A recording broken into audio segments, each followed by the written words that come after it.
नमस्कार, आप सभी का हमारे इस YouTube चैनल पर स्वागत है। इस वीडियो में हम बात करेंगे जिला कला एवं संस्कृति पदाधिकारी के मुख्य परीक्षा के अंतर्गत कला प्रबंधन आर्ट मैनेजमेंट का जो पेपर है उसके अंतर्गत हम चर्चा करने वाले हैं कार्यक्रम प्रबंधन यानी कि प्रोग्राम मैनेजमेंट के बारे में। पिछले वीडियो में हमने जो है परियोजना एवं प्रतिवेदन यानी कि प्रोजेक्ट एंड रिपोर्ट के बारे में चर्चा किया था, जिसका लिंक आपको इस वीडियो के डिस्क्रिप्शन में मिल जाएगा। तो चलिए हम क्लास को शुरू करते हैं और समझते हैं कि प्रोग्राम मैनेजमेंट यानी कार्यक्रम प्रबंधन क्या होता है। देखिए, कार्यक्रम प्रबंधन प्रोग्राम मैनेजमेंट के अंतर्गत जो आपको तीन चीज़ पढ़ना है। पहला है कार्यक्रम की परिकल्पना, कार्यान्वयन एवं समीक्षा यानी कि programme design, implementation and review. तो इन तीनों के बारे में भी हम इस वीडियो में चर्चा करेंगे। सबसे पहले हम समझते हैं प्रोग्राम के बारे में यानी कार्यक्रम। देखिए, कार्यक्रम को जो है आप सभी को ज्ञात होगा, अंग्रेजी में प्रोग्राम कहते हैं और इसका शाब्दिक अर्थ होता है क्रमिक रूप से किया जाने वाला कार्य। प्रोग्राम का मतलब हो गया क्रमिक रूप से यानी कि सिलसिलेवार ढंग से, सीक्वेंस से कोई भी काम यदि करते हैं तो उसे हम क्या कहते हैं, उसे प्रोग्राम कहते हैं। आगे कह रहा है कि समूह कार्य के रूप में कार्यक्रम को एक महत्वपूर्ण उपकरण के रूप में भी जाना जाता है। समूह कार्य यानी ग्रुप वर्क। जब भी हम प्रोग्राम कोई करेंगे, कोई भी कार्यक्रम करते हैं तो कोई भी कार्यक्रम क्या होता है, आप अकेले के द्वारा इसे संचालित नहीं कर सकते हैं। उसके लिए क्या होता है, ग्रुप की आवश्यकता होती है, यानी समूह कार्य करना होता है। वही कह रहे हैं आप कि समूह कार्य के रूप में क्या करते हैं, कार्यक्रम को हम लोग परिभाषित करते हैं, कार्यक्रम को जानते हैं। आगे कह रहा है कि इसके माध्यम से समूह गतिविधियों का आयोजन किया जाता है। कोई भी समूह गतिविधि, ग्रुप एक्टिविटी का आयोजन इसके द्वारा किया जाता है। वास्तव में जो है कार्यक्रम क्या है, स्वयं एक प्रक्रिया है जिसका उद्देश्य समूह की क्रियाओं और गतिविधियों को इस प्रकार नियोजित करके संपन्न करना होता है जिससे समाज के सभी वर्गों को लाभ हो। यानी यहाँ पर क्या कह रहा है कि जो हमारा प्रोग्राम होता है, जो ग्रुप जो आपका कार्यक्रम होता है, उसका उद्देश्य क्या होता है, एक समूह कार्य के रूप में इसे जाना जाता है। और आगे इसमें कह रहा है कि इसका उद्देश्य होता है क्रियाओं और अपनी एक्टिविटी के द्वारा ये इस प्रकार का काम करे, ऐसा वो इसके द्वारा काम किया जाए जिससे कि समाज के सभी वर्गों को लाभ हो। समाज के जितने वर्ग हैं सभी को इससे क्या होना चाहिए, बेनिफिट होना चाहिए, लाभ होना चाहिए। आगे हम समझ लेते हैं कि कार्यक्रम को जो है किन किन विद्वानों ने है किस रूप में इसे परिभाषित किया है।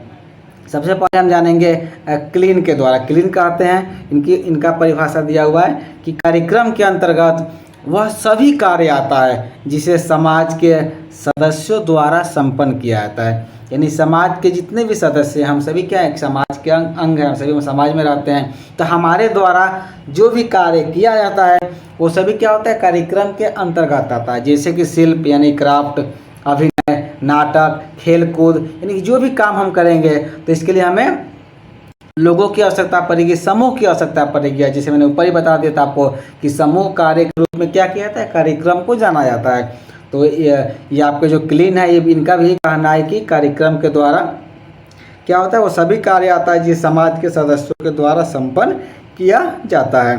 चलिए हम अगला परिभाषा देखते हैं जो कि मिडल मैन के द्वारा दिया गया है। ये कहते हैं कार्यक्रम शब्द उन क्रियाओं में प्रयोग किया जाता है जो वार्तालाप के स्थान पर करने को अधिक महत्व देते हैं। यानी कि इनका क्या कहना है, कार्यक्रम हम उसे कहेंगे या कार्यक्रम उसे कहा जाता है जहाँ पर करने पर विशेष फोकस हो, यानी कम्युनिकेशन नहीं करना है, बातें नहीं करना है, काम करना है, तो उसको ये मानते हैं। इनका कहना है, ये मिडिल मैन का कहना है।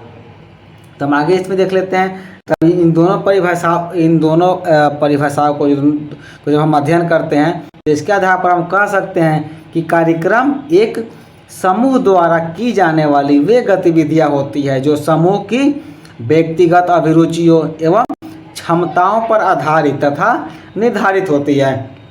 इसके द्वारा समूह में समूह की भावना का विकास होता है।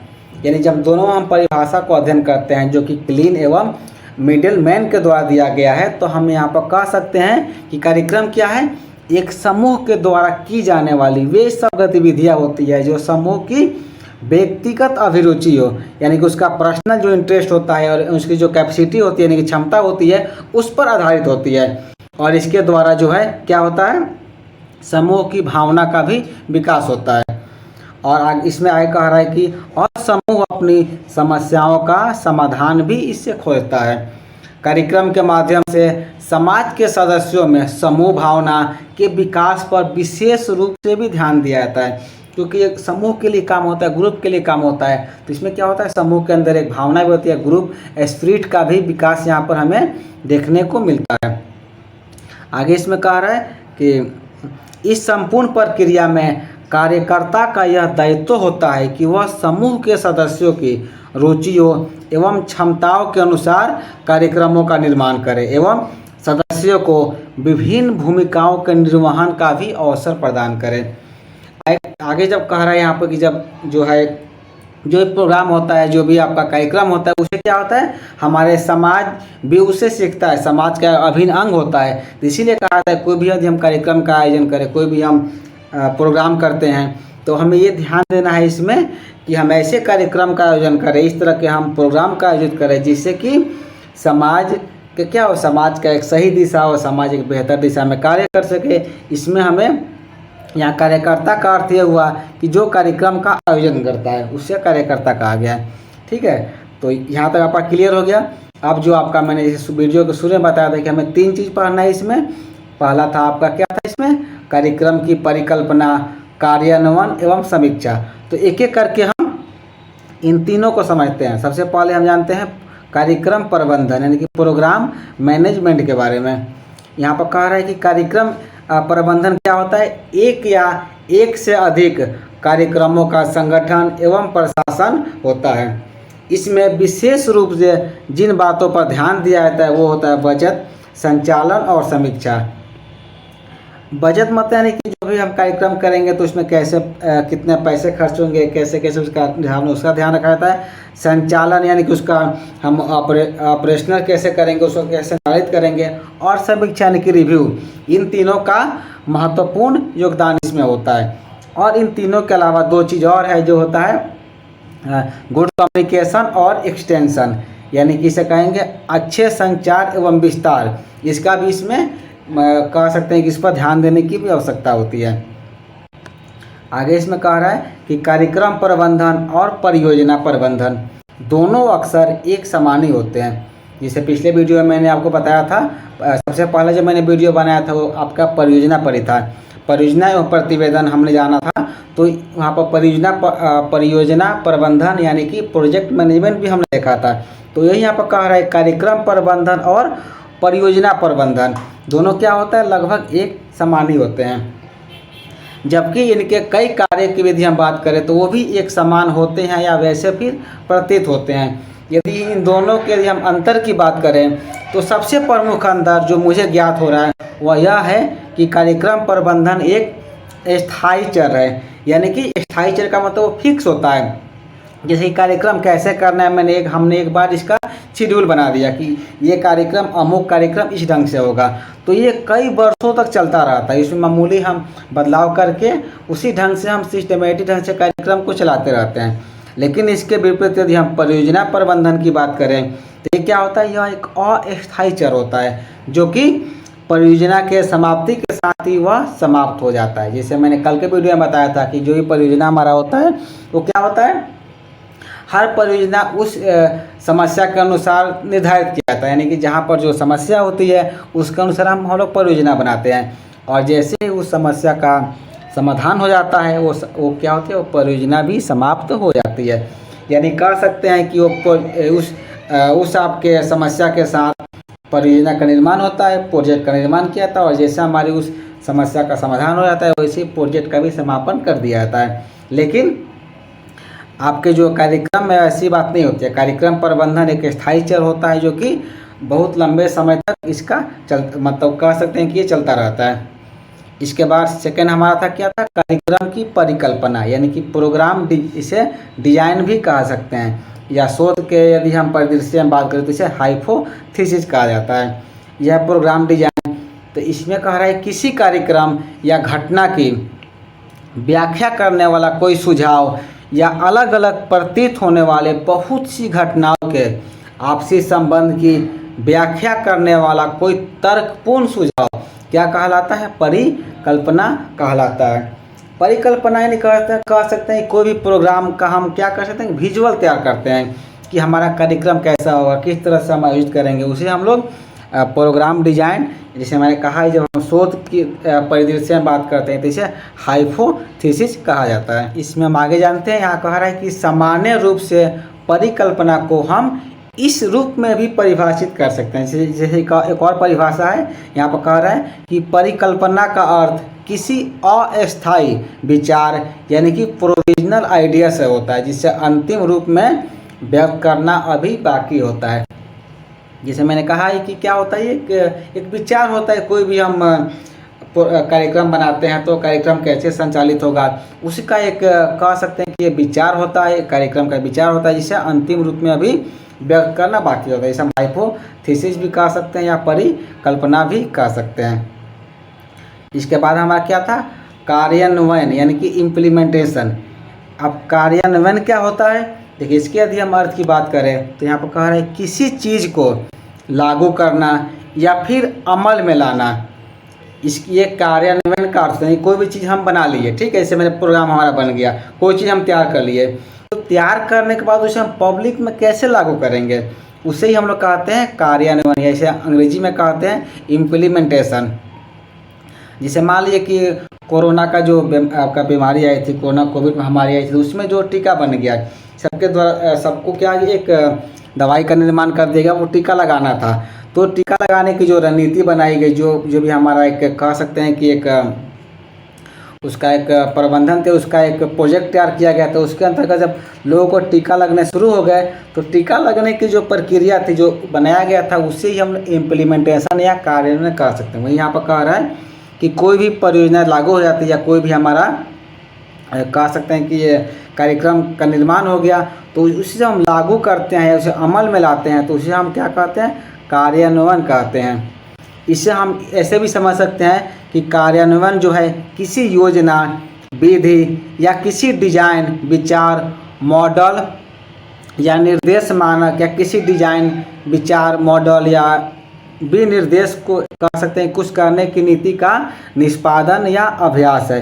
यानी जो भी चीज़ें हम बनाएं, इसमें एग्जाम्पल आपको कोविड कर दिया, वैसे भी कोई भी हम मॉडल बनाते हैं, कोई विचार हमारा है या कोई डिजाइन है या कुछ भी हम तैयार करते हैं, तो उससे हम उसका निष्पादन करते हैं, उसे अमल में लाते हैं, तो उसे हम क्या कहते हैं, उसे हम कहते हैं आपका इम्प्लीमेंटेशन या कार्यान्वयन कहा जाता है। आगे इसमें देख लेते हैं क्या कह रहा है। यहाँ कह रहा है कि एक कार्यान्वयन योजना एक तरह से परियोजना प्रबंधन है, किसी लक्ष्य और उद्देश्य को प्राप्त करने के सीढ़ियों की ये रूपरेखा तैयार करता है और अपने लक्ष्य के आधार पर कार्यान्वयन की योजनाएं भिन्न भिन्न हो सकती है। यानी किसी, जैसे कि परियोजना प्रबंधन में हमने क्या देखा था कि जो परियोजना बन गई तो उसका हम प्रबंधन कैसे करें, कैसे उसका संचालन करेंगे। कार्यान्वयन भी हमारा ठीक उसी तरह होता है। और आगे यहाँ पर कह रहा है कि अपने लक्ष्य के आधार पर कि उसको हम अलग अलग तरीके से क्या कर सकते हैं, उसे हम अमल में लाते हैं, उसे हम शामिल करते हैं। इसमें जो है निम्नलिखित तत्व भी शामिल होते हैं। और कौन कौन तत्व है उसके बारे में देखिए हम चर्चा कर लेते हैं। यहाँ पहला कह रहा है टाइम लाइन यानी कि समय रेखा। कोई भी कार्य को जो है संपन्न करने की एक निश्चित समय सीमा होती है, अतः हमें जो है उस कार्य को उसी समय सीमा में ही संपन्न करना चाहिए। कार्यान्वयन के लिए जो है इम्प्लीमेंटेशन के लिए क्या होते हैं, एक समय सीमा दे दी जाती है, उसी समय सीमा में उस कार्य को क्या होता है, संचालित करना होता है। सेकेंड कह रहा है संसाधन योजना यानी कि रिसोर्सेज प्लानिंग। इसमें जो है कार्यान्वयन को पूरा करने के लिए संसाधनों की चर्चा होती है। कोई भी यदि हमारा कह सकते हैं कि प्रोग्राम बन गया, कोई कार्यक्रम बन गया, तो उसका हम इम्प्लीमेंटेशन कैसे करेंगे, कार्यान्वयन कैसे करेंगे, उसके लिए हमें एक प्लानिंग बनाना होता है, एक हमें निर्णय लेना होता है, या एक कहते हैं एक योजना का निर्माण हमें करना होता है। तो उसके लिए हमें किन किन संसाधनों की आवश्यकता पड़ेगी, किन किन रिसोर्सेज की आवश्यकता पड़ेगी, उसकी भी चर्चा इसमें क्या होती है, दी रहती है। अगला यहाँ पर कह रहा है लक्ष्य यानी कि एम। यह एक अंतिम परिणाम होता है जिसे एक कार्यान्वयन के द्वारा पूरा करना होता है। इसमें एक लक्ष्य दे दिया जाता है कि आपको पर्टिकुलर डेट तक इतना लक्ष्य की प्राप्ति कर लेनी है। उसके बाद कह रहा है उद्देश्य यानी कि ऑब्जेक्टिव। लक्ष्य तक पहुंचने के लिए उद्देश्य का क्या होता है, पालन करना होता है। जब तक हम ऑब्जेक्टिव का पालन नहीं, उद्देश्य का पालन नहीं करते, तब तक हम क्या होते हैं, अपने लक्ष्य तक नहीं पहुंच सकते हैं। इसके बाद कह रहे हैं यहाँ पर भूमिका और जिम्मेदारी यानी कि रोल एंड रिस्पॉन्सिबिलिटी।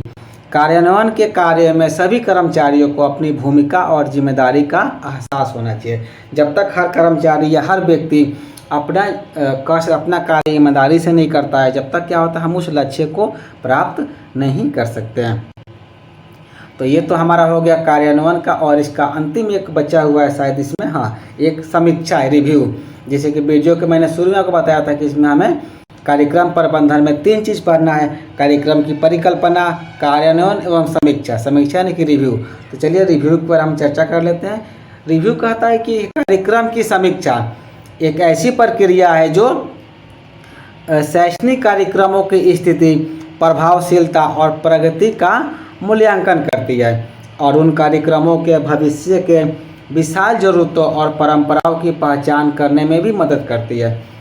समीक्षा रिव्यू कॉमन चीज़ यानी कि कोई भी कार्यक्रम यदि हो गया तो कार्यक्रम हो गया, कार्यक्रम का समापन हो गया, उसके बाद उसकी समीक्षा की जाती है कि जो कार्यक्रम हमारा हुआ था वो उसकी प्रभावशीलता कितनी रही, वो किस ढंग से कार्य संपन्न किया गया। तो उन सभी को हम लोग क्या कहते हैं, समीक्षा या रिव्यू कहते हैं। जैसे कि मैंने ये वीडियो आप सभी के लिए बनाया, तो इसका भी आप लोग क्या कर सकते हैं, समीक्षा कर सकते हैं, रिव्यू कर सकते हैं। इसके लिए आपको यहाँ पर कमेंट बॉक्स दिया हुआ है, कमेंट बॉक्स में आप बता सकते हैं कि हम इसमें और क्या क्या सुधार कर सकते हैं और क्या क्या इसमें नया चीज़ ऐड कर सकते हैं ताकि आप लोग को और बेनिफिट हो। तो ये सब क्या होता है, एक समीक्षा करना होता है। तो आई होप आप इस कंटेंट को समझ गए होंगे। इसमें जो है मैंने कुछ रेफरेंसेस भी दे रखे हैं जिसका यूज करके आप अपना नोट्स आसानी से बना सकते हैं, या इससे भी इतना भी नोट्स बना लेंगे तो आपके लिए काफ़ी होगा। तो चलिए ये तो हो गया, हम आज के क्लास में चर्चा की आपके जिला कला एवं संस्कृति पदाधिकारी के पेपर है आर्ट मैनेजमेंट कला प्रबंधन के अंतर्गत कार्यक्रम प्रबंधन के बारे में। अगले वीडियो में जो है एक बहुत ही मज़ेदार टॉपिक है आप कह सकते हैं, वो आपका है नवाचार। नवाचार के बारे में हम चर्चा करेंगे अगले क्लास में। तो इस वीडियो में इतना ही, मिलते हैं अगले क्लास में। धन्यवाद।